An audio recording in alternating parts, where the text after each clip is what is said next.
anelo que há em minha alma é como fogo bem aceso em meu coração.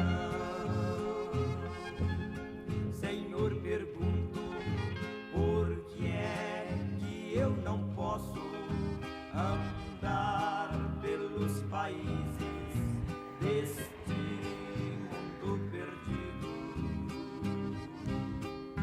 Eu quisera ir ao campo missionário. Eu quisera, Senhor, ir. Olá, minha gente. Graça e muita paz.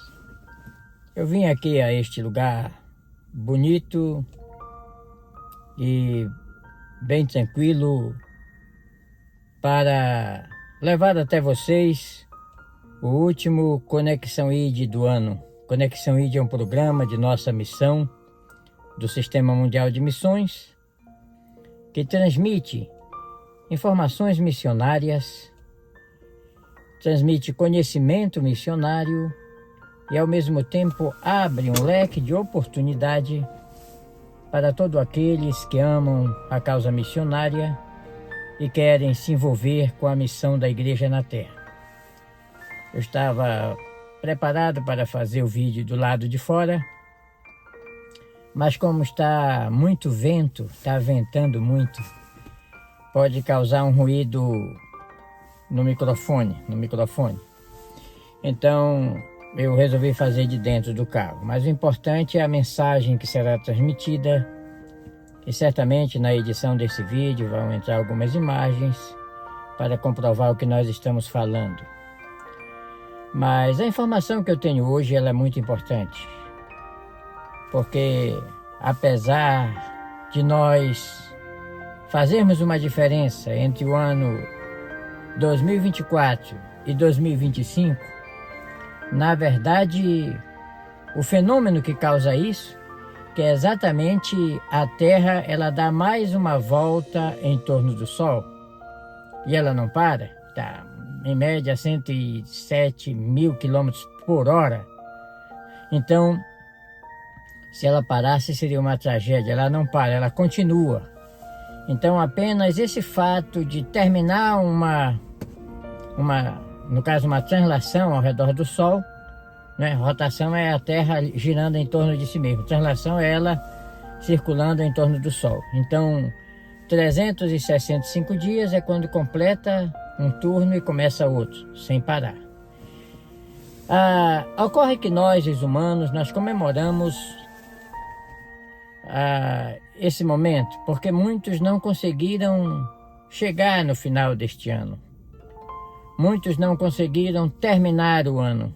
Muitos começaram e não terminaram. Inclusive pastores, irmãos, irmãs em Cristo. E quando Deus nos dá a oportunidade de terminar mais um ano, é motivo de muita gratidão a Deus. E também, além da gratidão, é motivo de encararmos a responsabilidade para fazer o que precisa ser feito como igreja na terra. Bem, deixe que eu me apresente. Eu sou o missionário Calbi Paiva, pastor evangélico, e estou aqui nos Estados Unidos desde 1995, trabalhando com a comunidade imigrante de língua portuguesa, plantando igrejas em comunidades de língua de brasileiros. Nós tivemos primeiramente um ano em Washington, trabalhando em companhia e ajudando o pastor Moabel Pereira, que era o pastor da igreja em Washington. Depois nós assumimos a igreja em Fort Myers, na Flórida, e a partir de 96 nós começamos trabalhando com igrejas. Ficamos 5 anos na Flórida, depois implantamos uma igreja em Charlotte, Carolina do Norte, onde ficamos por 10 anos. Depois começamos o seminário Semipan, que é o Seminário Missiológico Pan-Americano. O Seminário Missiológico Pan-Americano, que tem sido ministrado em diferentes lugares desde 2014, e a partir de 2018 nós começamos o projeto mais audacioso de nossa missão, que é o projeto Igreja para Todas as Nações, que está estabelecendo igrejas junto a campos de refugiados na África e fazendo a obra de Deus, treinando obreiros, sustentando missionários e unindo de um lado o que nós chamamos de missionários mantenedores, de outro lado missionários executores. E os recursos que estão sendo disponibilizados para esta obra têm servido para não só socorrer pessoas em áreas de guerra, como também estabelecer igrejas, ajudar missionários nativos a fazerem o seu trabalho, a construírem, a reformarem, e é isso que nós fazemos, a obra missionária em si.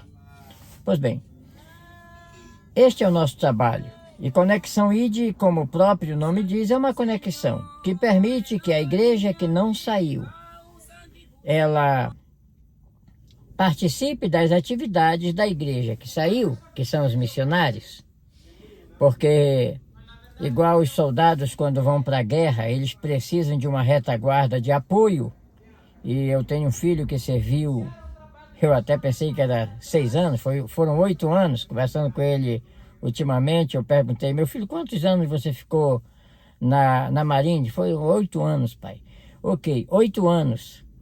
E enquanto ele estava lá, era um período em que estavam as guerras no Afeganistão, no Iraque. Ele não foi para a guerra, graças a Deus. Ele trabalhava numa base militar no Texas, consertando turbinas de avião de combate, tanto de avião de combate como de transportes. Ele trabalhava na US Marines, que é os fuzileiros navais americanos.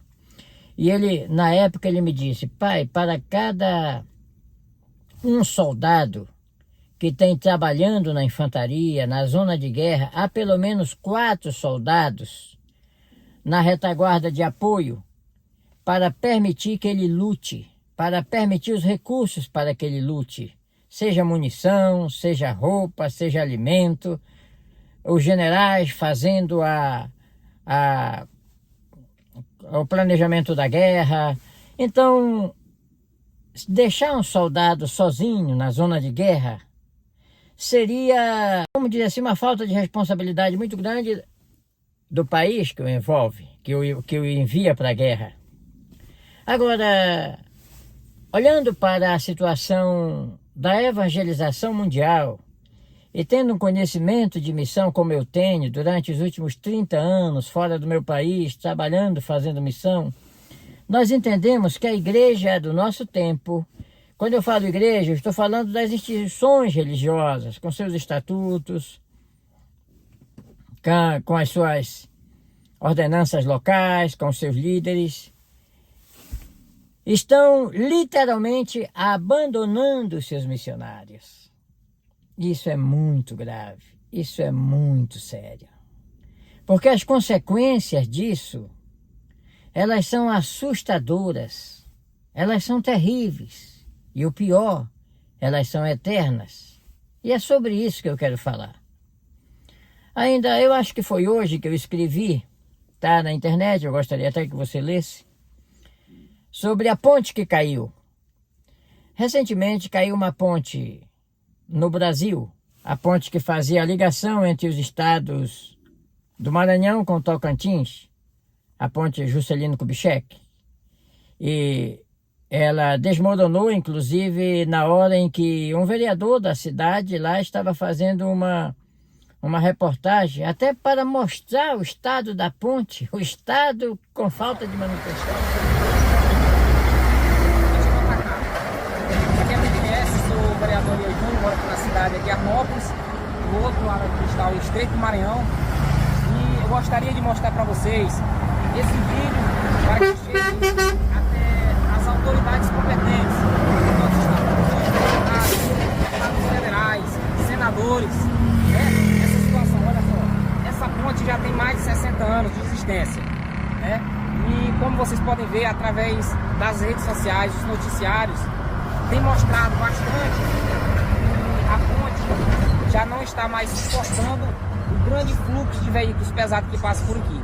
E eu gostaria de chamar a atenção das autoridades competentes para que viessem e tomassem uma providência, né? Eu quero até mostrar para vocês, chega aqui mais por aqui, ó. Olha só, algumas rachaduras, olha só. Essas rachaduras aqui, ó. Oi, William! Sai daí! Olha! Sai perto, doido! Meu Deus do céu! Meu Deus do céu! Meu Deus do céu! Caiu muita gente, doido! Ai, Deus, Meu Deus! amado. Vamos lá embaixo! A ponte caiu! Meu Deus do céu! Meu Deus do céu! Ô Senhor Jesus, abençoe, Pai. Ninguém tenha morrido, Senhor. Simons! Meu Deus do céu, doido! Olha só o jeito que tá! Meu Deus, Senhor Jesus! Senhor Jesus! Elias!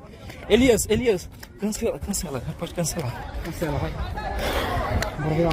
Meu Deus do céu, todo mundo tava vendo isso aí, pra que o pessoal foi?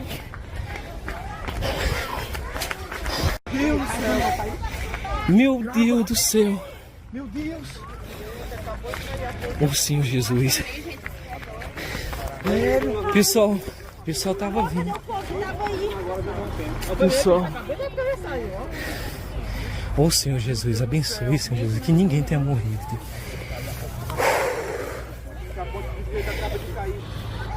30 de dezembro de 2024, sobe para 11 o número de mortos confirmados na tragédia da ponte Juscelino Kubitschek.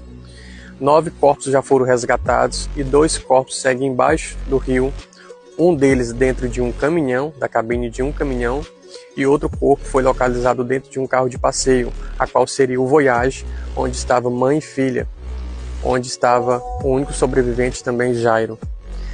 O Corpo de Bombeiro e a Marinha do Brasil agora trabalha para tentar reflutuar esse carro, usando o mecanismo de boias acionadas dentro do rio para fazer com que esse carro venha até a superfície. Ele está a 44 metros de profundidade. E na hora que ele estava fazendo isso, a ponte caiu. Inclusive eles correram para não ser prejudicado com a destruição, com o desabamento, né? Pois bem, eu utilizei este exemplo da ponte que caiu, que desmoronou, para mostrar o que está acontecendo com a igreja a nível mundial. Eu estava ouvindo hoje na minha casa sobre a situação de muitos televangelistas americanos, o que eles fazem, como eles vivem, como eles usam dinheiro. Porque a corrupção política ela está em muitos países, mas os fraudes religiosos também estão aqui nos Estados Unidos. Então eu estava falando o modo como vivem os evangelistas, que também está colapsando. Estava falando a respeito do evangelista Benny Hinn, entre outros. Benny Hinn se arrependeu da doutrina da prosperidade. Disse, eu como humano eu errei. Eu admito meu erro, eu não devia fazer isso. Porque a doutrina da prosperidade tem levado a igreja a um abismo cruel. Porque empanturraram os crentes com desejo por bênçãos materiais e desprezaram as espirituais, desprezaram os missionários que solitariamente tentaram plantar a igreja nesses últimos anos e o resultado foi pífio, porque não houve o apoio de retaguarda, mas não é por falta de dinheiro, pelo contrário, é por causa dos desvios que acontecem com o dinheiro das missões, para a fazenda dos pastores, para os salários estratosféricos. E essa igreja que gerou pastores milionários e missionários miseráveis tem um preço muito, muito alto a pagar. Sim, está na sua Bíblia. Lucas 12:47, o servo que, sabendo a vontade do seu Senhor, e não se preparou nem fez conforme a sua vontade, será castigado com muitos açoites. Está na Bíblia, minha gente. Agora, voltamos ao colapso da ponte. O que mais me impressionou no colapso desta ponte, parece-me que já foram encontrados 8 ou 9 corpos, eu não estou atualizado, mas inclusive um vereador e a sua esposa da cidade onde eu pastorei no Brasil, Novo Repartimento, vereador Carneiro e a sua esposa, estavam passando com seu veículo justamente no momento que a ponte desabou e eles morreram. Vai aqui os meus sentimentos à família enlutada, ao pessoal de Novo Repartimento, que eu tenho muitos amigos. Passou no momento. E outras pessoas, caminhões com produtos químicos que podem prejudicar a água, as águas rio abaixo, das pessoas que se alimentam do rio. Agora, o que mais me chamou a atenção é que antes de haver o colapso, o DENIT, que é o Departamento Nacional de Infraestrutura dos Transportes, é o departamento que cuida disso, foi lá, fotografou o problema. Havia uma rachadura na parte central da ponte, que claramente qualquer pessoa que observasse sabia que ali já estava começando a desmoronar. Não aguentaria os caminhões passando com cargas, centenas de caminhões diariamente, passando com soja, com mercadoria, ônibus com passageiro, carro com passageiro, pais, mãe de família. E embora o departamento notasse que estava havendo um problema, nada fez. O governo nada fez. Porque se é um governo eficiente, se é um DENIT eficiente, automaticamente, olha, isola essa ponte. Vamos providenciar um desvio. Vamos colocar uma balsa para atravessar os carros aqui. Vamos começar a fazer o conserto. Se precisar derrubar para fazer outra, se faz. Agora, depois que a ponte caiu, aí chega lá o menino, não, nós vamos fazer uma ponte, não. É tarde demais. O problema já aconteceu. E o bom seria evitar o problema. Agora, isso que acontece com um governo que não cumpre a sua missão em infraestruturas é por uma causa. A corrupção política, ela retira os recursos da infraestrutura para gastar com outras coisas. Para gastar com politicagens, para gastar com apoio partidário, para gastar com milhares de outras coisas. Fornecer dinheiro para a imprensa, fornecer dinheiro para ONGs, fornecer dinheiro para vagabundos que só querem ali alguma coisa para não fazer nada e apoiar qualquer coisa. E com isso, o problema aconteceu. Agora, eu dei esse exemplo porque quase eu não me envolvo com política. Eu já acho que a minha carga é muito pesada trabalhando contra a omissão missionária da igreja. Porque o caso está muito grave, muito sério. Porém, quando dá para usar como uma ilustração, como estou fazendo agora, eu uso. Se nós, vendo a fotografia que está se apresentando nas estatísticas da evangelização mundial, em igrejas claramente desacreditadas, em organismos desacreditados, se nós não tomarmos uma atitude a partir deste ano entrante a favor da causa missionária, se cada cristão não arregaçar as suas mangas em torno de uma atuação missionária, de um envolvimento missionário, vai haver um colapso. A igreja não vai resistir. E você pergunta, peraí, pastor, o senhor está dizendo que a igreja pode não realizar o seu trabalho? Só se você é cego. Só se você engole tudo que lhe é oferecido do púlpito. Porque se você lê as manchetes dos jornais, se você observa as estatísticas da evangelização mundial, você sabe que a igreja está ficando para trás. Você sabe que o islamismo já passou na frente. Está disparadamente na frente da igreja. E o islamismo que veio depois.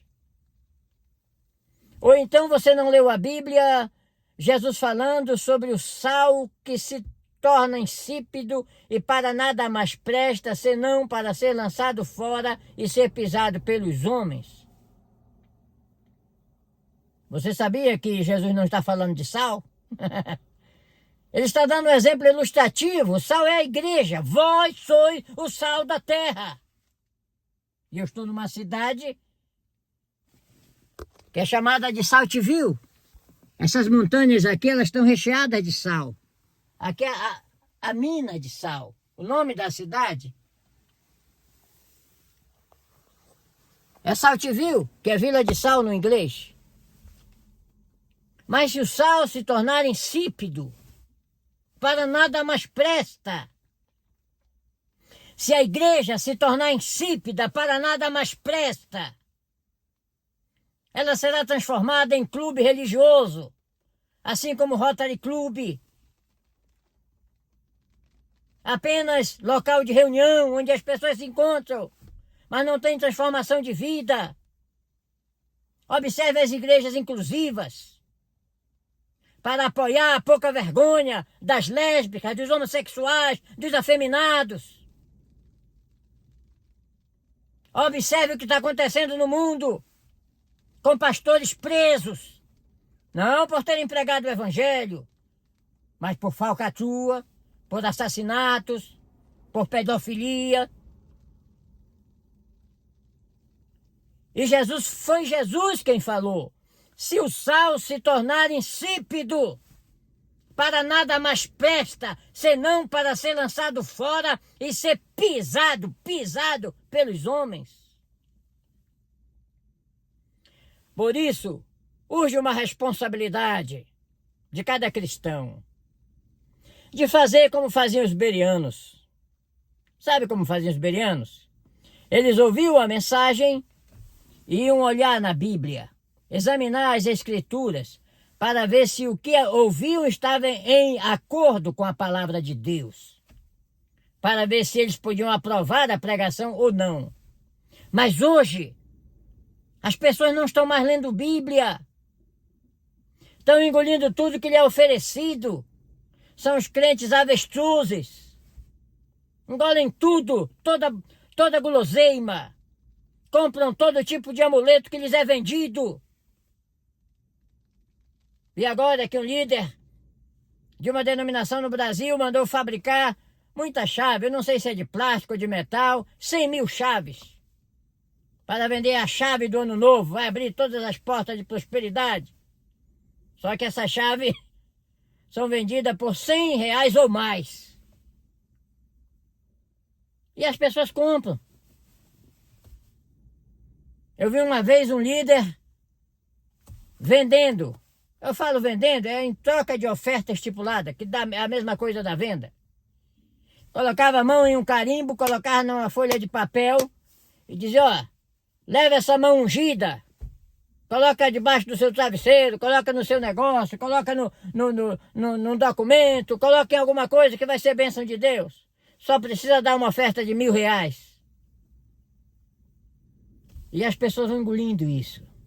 E vai ficando essa igreja enfraquecida, essa igreja que está sendo vendida ou em troca de bênçãos materiais, e as bênçãos espirituais estão sendo deixadas para trás. Minha gente, chegou o momento de cada cristão. Eu poderia dizer, tomar cuidado. E, aliás, para aqueles que participam de um sistema religioso falido, para pastores que têm que aprovar todo tipo de injustiça elaborada por suas convenções, pelos seus presidentes de convenção, para esse eu diria, tem que tomar vergonha na cara. Porque vocês sabem que estão errados. Continua na pocilga. Até quando? Vocês estão esperando o quê? A trombeta soar para se arrepender? Aí já vai ser tarde demais. O que é que vocês estão esperando? Para revirar com a mesa dos cambistas do templo? Para abrir suas gaiolas? E para dizer, olha, vocês transformaram a casa do meu pai em um covil de salteadores. Porque os confins da terra precisam ser alcançados. 37% dos habitantes da terra precisam ouvir pela primeira vez sobre a mensagem que a igreja ficou com a responsabilidade de entregar. E cabe a nós, os cristãos, fazer isso. Cabe aos pastores que estão imbuídos desta tarefa se levantar para lutar pela causa santa, lutar, aleluia, para salvar as almas perdidas. Estão perecendo, estão caindo ao inferno, na proporção de 100 por minuto. Muitos nem se interessam por essas estatísticas, a começar pelos pastores, que não fazem nenhuma questão de saber do que está acontecendo a nível mundial. São igrejas com visão de galinha, que só estão olhando para o seu quintal, como está a sua aparência na comunidade. O prédio mais arrogante, o melhor carro para estacionar na convenção bem pertinho da porta, para o povo saber que ali naquela igreja tem dinheiro, para na hora da permuta conseguir um bom negócio. Por isso, minha gente, que chegando no final de ano, eu sei que todos gostariam de ter uma mensagem assim, olha, vai dar tudo certo, Deus vai te abençoar. Olha, a alma que pecar, essa morrerá. Essa é a mensagem. E Jesus disse, olha, se alguém quiser vir após mim, pode ficar tranquilo que vai ganhar um carro novo, a chave de um carro novo, aleluia, vai ser uma bênção. É assim? Não, na sua Bíblia está assim. Se alguém quiser vir após mim, negue-se a si mesmo, tome cada dia a sua cruz e siga-me. Não se iluda. Deus nunca prometeu que aqui vai ser lugar de descanso. O nosso descanso não é aqui. Aqui é lugar de luta, de vencer guerra e de ganhar almas. Eu quero lhe desejar um feliz ano novo, mas no centro da vontade de Deus. Porque o melhor lugar para você estar é no centro da vontade de Deus. Então eu quero lhe convidar a fazer um propósito neste início de ano. Quem sabe na virada do ano, na oração da virada. Senhor, eu vou estar comprometido com o Teu reino. Eu vou estar comprometida com o Teu reino. Eu vou estar ajudando a igreja a fazer missões até os confins da terra. Eu vou estar envolvido em ganhar almas. E fazendo assim, feliz 2025, no nome de Jesus. Era isso que eu tinha a falar. E era isso que eu gostaria que você compartilhasse com os outros. Muito obrigado.